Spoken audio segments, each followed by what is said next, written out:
Welcome to Kay's Tiny House, where I am documenting me building my very own tiny house. I have just painted all of the walls, the interior walls. They look so good. I first primed them using Kills 2. Don't really know the difference between different primers, but this one seemed like a good standard one, so I used it. I bought two gallons of Kills 2. Lots of twos. Today is day one of painting, so I started primer on this part of the house.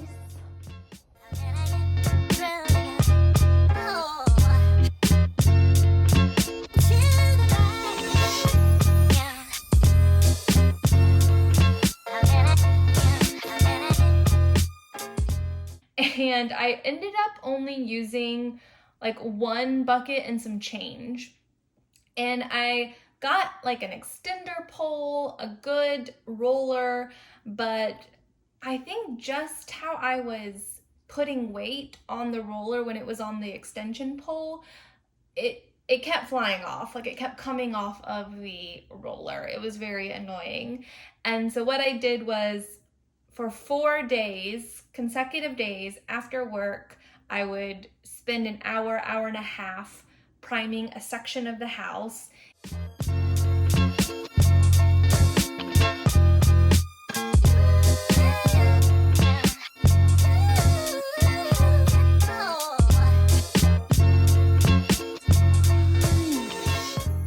It took 4 days to do that with just one coat of primer. So I was not looking forward to painting because I was like, oh my gosh, I'm gonna have to do at least 2 coats of paint.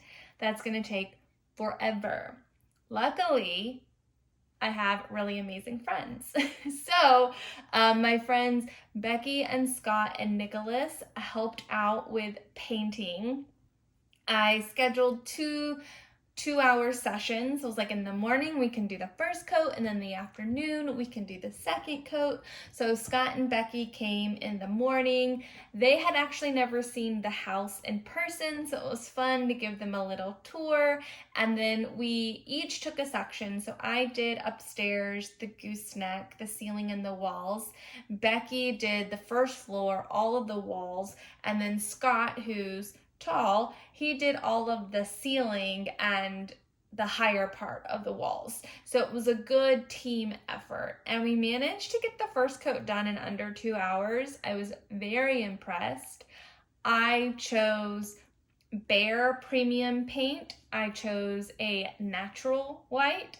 I read exactly one blog post on how to choose what type of white, if you want white walls and ceilings, and what kind of mood you're going for. Natural white has more yellow undertones, so it's a bit warmer than some of the other whites I was looking at that have more blue, purple, gray undertones. Yeah, I just kind of was like, that sounds good. That's the vibe I'm going for. That's the white I'll go for. Who knew that picking a white color would be so hard? Who knew there were so many choices for white paint? But there are. I bought a 5-gallon bucket of the white paint because I thought, oh, if it took me more than 2 gallons, like 2.5 gallons of primer, then it'll take me 5 gallons of paint. False. I think I only used half that 5-gallon bucket. So I think I only used 2.5 gallons for 2 coats of this paint. And I think it's the consistency of the primer is much thicker. And so I used the Home Depot has like good, better, best sort of rollers. So I used the Better foam roller, and that was sufficient. But for the paint, because of how much trouble I had with the primer, I chose to splurge for the premium microfiber rollers. And those just made the paint go on like nothing. It was awesome. So I was very happy with how easy it was to put on the paint. And Yeah, we finished that first coat up. We had great conversation. Becky put on an awesome playlist for us to listen to some music. It was just a good time. And then we finished and I took them out to lunch. We had Mexican food. Scott had a margarita. It was well worth it. They totally deserved that. And then we got back, we did the Saturday crossword puzzle. That's kind of like me and Scott's thing, is every Saturday we try to do the Saturday New York Times puzzle because it's the hardest one of the week. And usually with our brains combined, we can do it pretty easily because we kind of fill each other's knowledge gaps. But having Becky there was really great. She got to fill in more knowledge gaps for us. Lunch and the crossword puzzle gave us enough time for the first coat to dry, and then it was time for the second coat. And Nicholas came to join. He also had never seen the tiny house in person, so I got to give him a tour as well.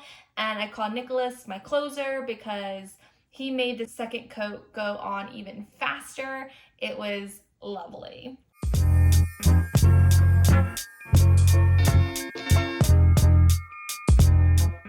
I really wanted to paint before the flooring so that we could make a mess and not feel bad, which is exactly what we did. I chose to go with an egg white finish, mostly because my friend Tanya recommended it. She's a real estate agent and I definitely trust her interior design tips and aesthetics. So I was like, okay, I'll go with that, just so that it's a bit easier to clean than a flat sheen, but not like super glossy. That seemed to go really well. The painting itself was not the worst thing. I did get a little bit of a blister that recently opened up, but overall pretty painless, so that's good. I'm super happy with the results.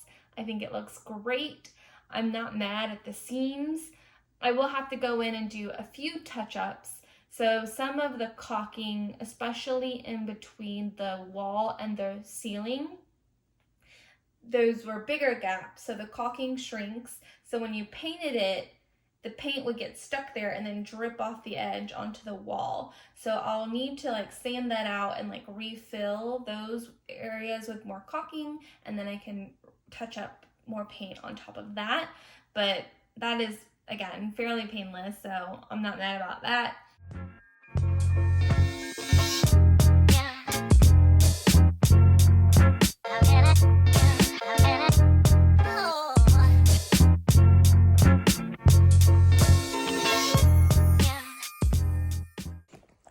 So Taco got a bit of paint. She hung out with us during the top coat. Taco, gonna have a high five? Thank you. You can kind of see it. Oops, come here. Here, let me get rid of this light. Taco.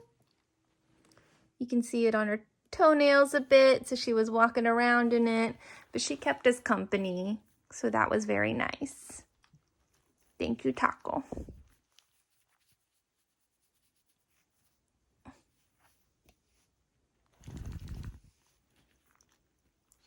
Oh.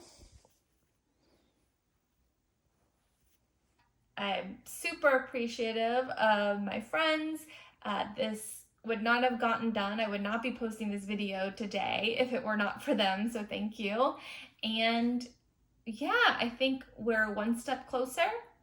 And I'm ready to, well, I'm ready to move in, but I'm also ready to keep working on it. So that's good enough for me. All right, until next time.